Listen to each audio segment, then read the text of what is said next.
Hello everyone, JRDL96 here with a brand new unboxing. As you can tell by the title, it's WWE Shop related. The last WWE Shop unboxing we did was for CM Punk. And that particular one caused a lot of, heated discussion. Because I noticed it, the logo was smaller and it wasn't, and I guess people pointed out in the comments, that it was like a very much lower quality polyester stuff kind of quality to the shirt. And look, I understand everybody's upset at that. Like granted, I get that, but I'm just taking it with the benefit of hindsight and saying, you know what? At least I'm happy to see this shirt back again, because I never thought I would see it again.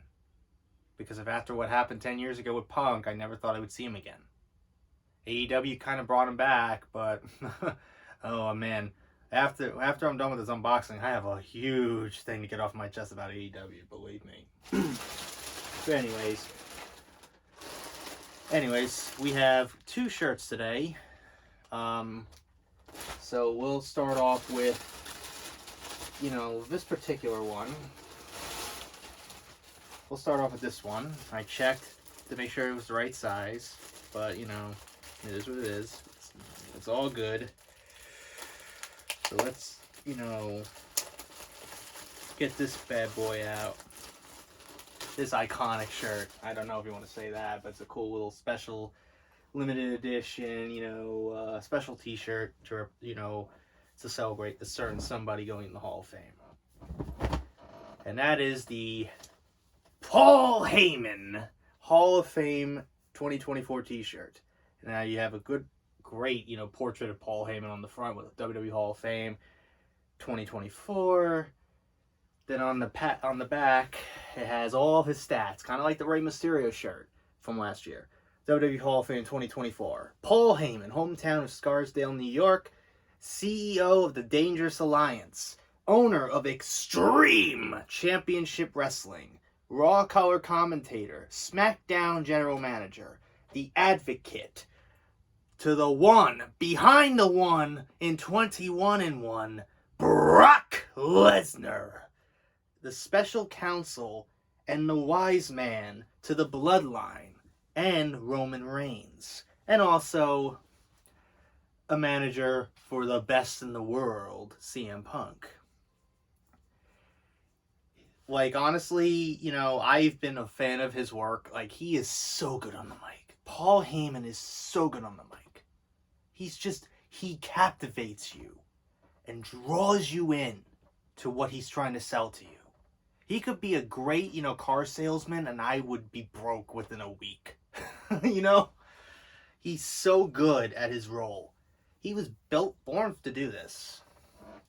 So I'm happy that he went into the Hall of Fame, and it's kind of more poetic that he went into the Hall of Fame in Philadelphia, the birthplace of ECW. So that was pretty cool to see. Let's try on this shirt now, shall we? So this is what the shirt looks like. Very nice. Really cool to see him finally go in the Hall of Fame. Well deserved. And a hell of a phenomenal speech. God damn was I got goosebumps from his speech. Ladies and gentlemen, my name is Paul Heyman. That every time he would come out when he does that, it just captivates you. But that damn speech for his Hall of Fame was so good. So let me do the thumbnail quickly and I'll briefly discuss the Hall of Fame.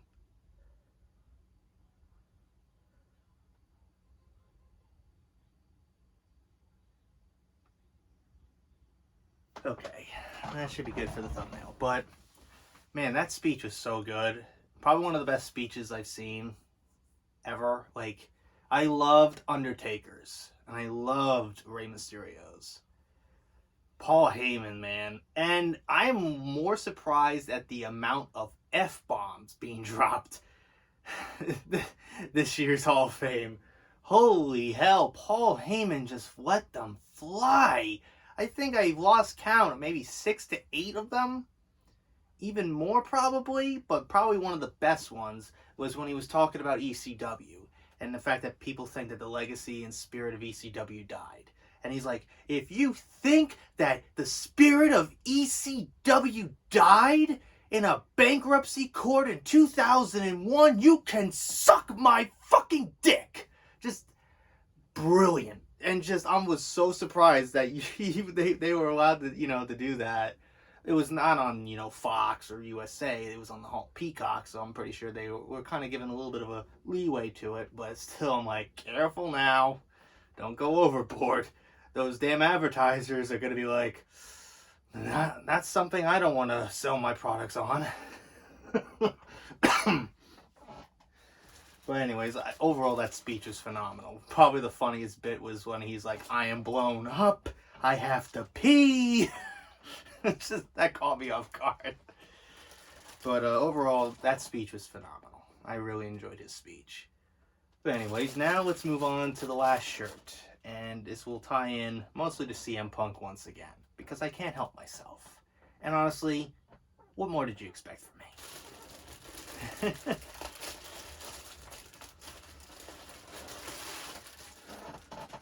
So, let me see here. This one is a muscle tee of the classic CM Punk shirt. Same as, the classic ringer shirt, with the logo on the front with the Chicago flag, and then on the back it's CM Punk, best in the world. This is made out of cotton. 100% cotton. I did, when I was, changing shirts, I went to check, what the, material was on the new ringer shirt. It's 50% cotton, 50% polyester. The classic one I have from years ago is 100% cotton. So I don't know why they decided to do that, but I guess it's for the printing process. I don't know. Something, maybe, I don't know. Something stupid, I guess. I don't know.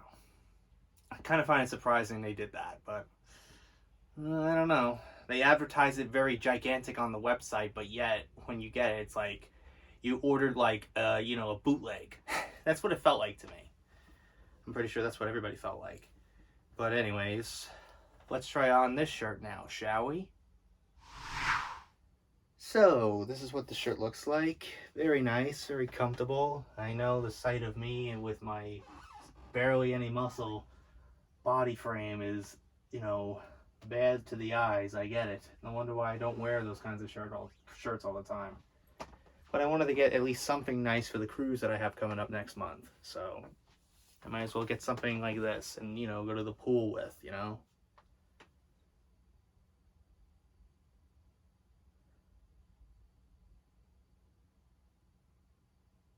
Okay, that's it for the thumbnail. So to quickly recap, we got this, tank top, CM Punk shirt, and the Paul Heyman Hall of Fame shirt.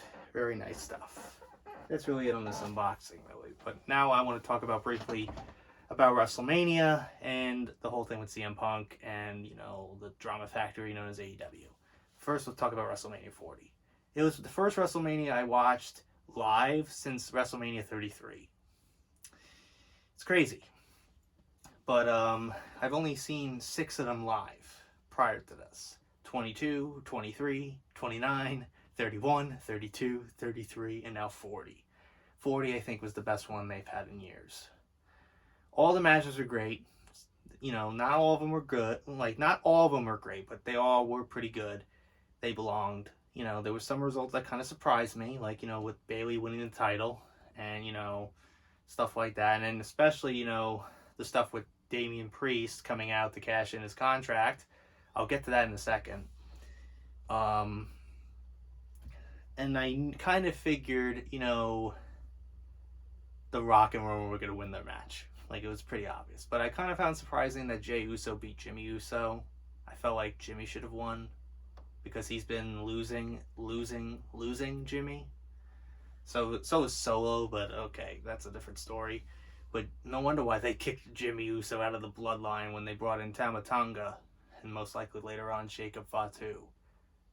No wonder why they kicked him out to the curb. But that Roman and Rock and Seth and Cody match was pretty damn good. I enjoyed it. It was kind of funny when The Rock was abusing his powers. Like, if you count, you're fired. The Rock, I don't fuck around. If you count, you're fired. just seeing him abusing his power like that was kind of, a nice change of pace for The Rock. I was like, wow. Like, his whole heel run so far has been really great. Like, the final boss, his entrance was pretty cool. And everybody's complaining about how dead the crowd was. I'm sorry, if you're supposed to stand out there for 4+ hours in windy 40-degree weather, maybe it'd be understandable to understand the reasoning behind it. Why they were not, cheering. Because they were freezing their ass off. So give them a pass, for God's sakes. Think of the fans that travel all around the world to see WrestleMania just to freeze their ass off. At least on night 2, they were more energetic.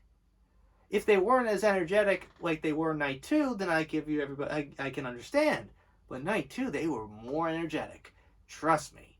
Especially when Damian Priest cashed in. Especially during the main event. Oh my God, that main event with Roman Reigns and Cody Rhodes. That Bloodline Rules match. Holy hell. Was that fun. You have Jimmy come out and then Jay evens the odds. Solo comes out. And then John Cena returns to, get some revenge on Solo after Solo took him out. Then The Rock comes out, and John Cena and The Rock have a little bit of a flashback, to their twice-in-a-lifetime fiasco from a decade ago.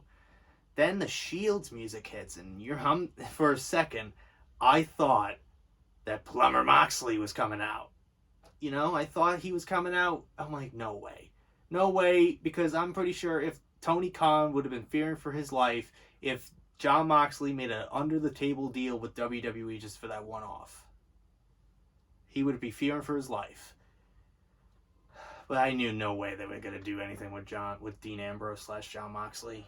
And it was just Seth Rollins limping his way, slowly approaching the ring, like from the crowd and trying to get into the ring with a chair. And Roman Reigns just, stops him in his tracks. Like, at least give Seth something to do instead of just being the punching bag for everybody. So The Rock's about to use that belt on Cody again, and then the bell of a Undertaker shows up. I'm not the only one. I'm pretty sure everybody else thought the same thing, that a certain Texas rattlesnake was gonna stun that final boss sumbitch and make him flop like a fish. We all thought Stone Cold was going to come out and, to confront The Rock, but instead it was The Undertaker. It's kind of funny, in the last unboxing I did for the Pro Wrestling Tees, I mentioned that you could bring out John Cena, you could bring out Stone Cold, you could bring out The Undertaker. And what do you know, The Undertaker does show up, choke slams The Rock, and then Undertaker disappears. The Rock kind of disappears, but outside the ring, and the chair is left behind. And Roman has the choice to either hit Cody with the chair or Seth with the chair. So he goes for hitting Seth instead. And everybody's saying it was long-term storytelling. Yes, it was, because it's a nice callback to when Seth Rollins did the same thing to, Roman and Dean when the Shield imploded back in 2014, nearly 10 years ago. God, are we getting old or what? But I'm like, well, it would have been more impactful if they didn't do that 2 years prior. They did the same spot 2 years ago at the Royal Rumble in 2022 when Roman lost by disqualification, and he grabbed the chair and hit Seth just like Seth hit him years ago. But still, I guess everyone wants to forget about Royal Rumble 2022, so that's probably why they forget about that. They try to forget that out of their memory because of how bad it was. So that would end up costing Roman Reigns his 1,316-day reign as the champion. And Cody finally finishes his story. That was amazing to see. Awesome, well-deserved. And it's a great way to start this new era, I guess, of WWE. So speaking of, CM Punk, let's talk about him and his shenanigans that he pulled at WrestleMania. Oh man, he was sitting at commentary during the Seth Rollins Drew McIntyre match for the world title. Drew wins clean, surprisingly, and he finally gets that moment in front of the fans. And then he just couldn't leave well enough alone, and he had to rub it in CM Punk's face, and that would end up biting him in the ass. Because Punk then attacks Drew, takes his brace off, and starts beating him up with it, stomping on him. And then Damian Priest comes out to cash in his Money in the Bank and wins the world title from Drew McIntyre. What a moment. What a great WrestleMania moment. What a great way to open up WrestleMania, for God's sake. That was just awesome to see. But CM Punk has been in the headlines non-stop for the last few weeks. He just can't seem to escape the headlines, whether it's in a positive light or quote-unquote negative light. So, leading up to WrestleMania, CM Punk did an interview with Ariel Helwani where he discussed how he came back to WWE, and he discussed how his, the time he had in AEW, especially the thing that led to him getting fired, which was the incident with Jack Perry, the "Go Cry Me a River" spiel that happened, So CM Punk described what happened that day. Surprisingly, he didn't have an NDA for that. I was kind of surprised by that. So he described how weeks prior, Tony Schiavone came up to Punk and said, "Hey, look, Jack Perry's cursing all of us out. He wants to do this. Can you help us out here?" And Punk's like, "Why me? Like, they're supposed to be separate shows." Also, keep in mind, CM Punk went to Tony Khan and said, "Hey, can you just let me go? Because clearly I'm not wanted here. This happened after, the brawl out." He wanted to leave after that. And Tony's like, "No, I got this separate show I'm going to do. We're going to have separate rosters." And Punk's like, "That's not going to work." And it clearly didn't work in the end, because that's when eventually the Jack Perry incident occurred. So Jack Perry's on Collision trying to do this segment with Hook, with this car when he wanted to break the window with a pipe. And then, Punk politely, because he liked Jack, he politely explained to him, "Look, it's not a good idea. You could cause wrestlers to no longer get a opportunity to actually rent a car. You could potentially cause them to get banned. And also, it's not really safe, because if the doctors are telling you it's real glass and you're cursing the doctors out, you can't do that. I don't think it's a good idea." And Jack's like, "Okay, I thought it'd be a cool idea," and that's it. And that's where it left. Then London comes around. Obviously, he got bamboozled by the travel, because the travel guy in charge is so sucking off the Young Bucks. So that was fun. But then that incident occurs with Jack Perry, and Punk immediately went to Tony Khan and said, "You need to handle that." And Tony goes, "What do you want me to do?" Like, if I was Punk and I heard my boss say that, I'd be like, "Dude, you're a fucking joke." Like, I would have been aggravated. Like, are you kidding me? You're the boss. You're the head of this company. You're the CEO. You're the boss. You're the main, head honcho here for this company. And you're saying to your employee who's telling you to do your job, "What do you want me to do?" That's kind of a little odd, don't you think? So he confronts Jack Perry, because he even said, "Look, if you're not going to handle it, I'm going to have to handle it, and you're not going to like the way I'm going to handle it." So Punk goes up to Jack Perry and says, why are you so insistent on trying to do this dumb internet shit? Why are you so insistent on trying to do this? And then Jack Perry goes, "If you have a problem, why don't you do something about it?" Yeah, that's smart. So eventually that caused Punk to shove Jack Perry, and then put Jack Perry in a little bit of a guillotine chokehold. They got split up, and then Punk went right to Tony and said, "This company's a fucking joke. You're a clown. I quit." But still, Punk went out there to have a banger with Samoa Joe.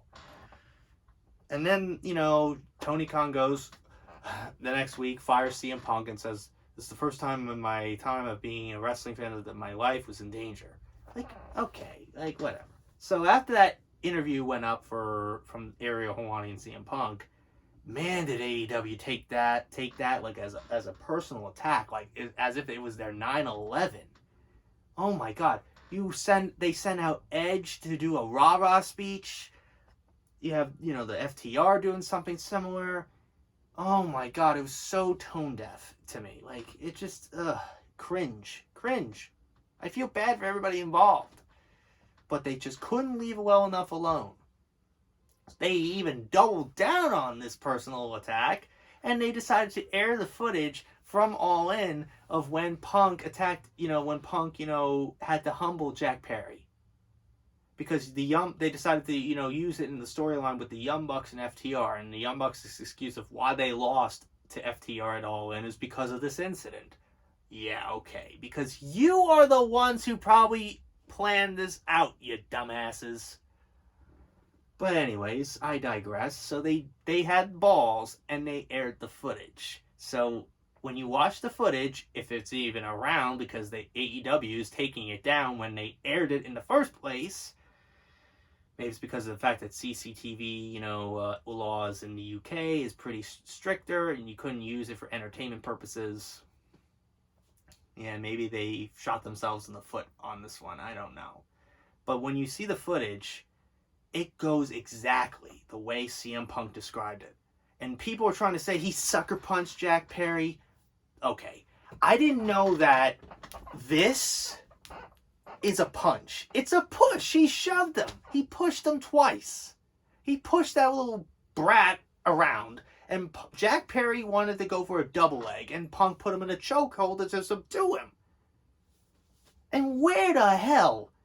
Where is that lunge report from? Where did that come from? Because I didn't see CM Punk lunging at Tony Khan, and I clearly don't see anything that would make you think that would make Tony Khan fear for his life. Because they made it seem to be like it was a fucking brawl, like a fist fight, and Jack Perry was left in a pool of his own blood by CM Punk, like he's like Bruiser Brody or something. Like, they tried to paint him like he was he just went off and went crazy. And I'm like, and when I look at the footage, I'm like, dude, that is not the case. And I don't know if this was a wise idea to air the footage. Like, I kind of understand why they wanted to do that. They wanted to tie it in with a storyline with the Young Bucks and FTR. But honestly, who gives a flying fuck about those, EV pussies? Who gives a shit? And honestly, who gives a shit about Jack Perry? Yes, I understand Jack Perry did that show in New Japan in Chicago. He came out with a jacket that has Cry Me a River painted on it. He got the crowd to cheer for him a bit. Like, but still, the fact that you're using... I can give him credit for trying to, turn this into something interesting with his character. But still, honestly, I don't think it's going to help him in the long term. But I'll give him credit for trying. I was so aggravated when I saw that footage. When I see the footage, I'm like, what does this prove? Like, what was the purpose? What are you trying to pull? What were you trying to, tell? Like, what were you trying to say? That CM Punk lied? Like, I know they weren't saying that, but it's like the fact that this just comes off as like them being so petty. And they're like, oh, we need to air the footage because CM Punk took a personal attack on us. Oh my god, Tony Khan, grow the fuck up. Why don't you please? And honestly, do your job for once, because clearly you don't know how to do your job. Because when CM Punk puts you into place and calls you out on your fucking bullshit and says, why don't you do something about this situation with Jack Perry? You're frozen at the fucking wheel, too busy coked up out of your fucking mind. Oh man, like I don't understand, but I'm not gonna, I don't wish for them to fail, but I want them to be better than this. I want them all to succeed. But the fact that now AEW is now going through the same troubles like WWE did years ago, where they sucked, it just is sad to see. It's sad to see that. And I feel bad for everybody involved. Like, everybody was talking about how great the match that Adam Copeland had with, I forgot. I know, I should be Googling that. Shame on me. But, everybody was talking about no one's going to remember that great match because of that shit show that they put up right afterwards, which was with the footage. Who's going to care about the matches? You have a title match with Swerve Strickland and Samoa Joe, and you gave more time for this fucking shit with CM Punk and Jack Perry more than your actual title match. Like, what? Okay. God, people like to hold... And I thought WWE likes to hold grudges, but holy shit does AEW like to hold grudges against CM Punk. They have Punk derangement syndrome. They're deranged. CM Punk lives rent-free in their heads 24-7. I'm tired of this bullshit. Be a better company. Be a better wrestling promotion. Stop worrying about Uncle Dave giving you 5 stars in a quarter-full arenas. Enough of that. Stop pandering to that clown. and actually be better. But I know you won't listen. Anyways, that's really it on this unboxing and my little tangent about WrestleMania and the CM Punk situation. But honestly, what are you going to do? But if you like what you saw here, hit the like button, subscribe, share this video with your friends. Be sure to ring that bell to be part of the notification squad. Be sure to check out my Instagram because I make collabs and Markiplier, Jacksepticeye, myself. I also have the cosplays on there, so go check it out. And be sure to check out my Tumblr, my Discord in the description as well. So until next time, JRDL96 signing out. I will see you guys in the next video. Peace.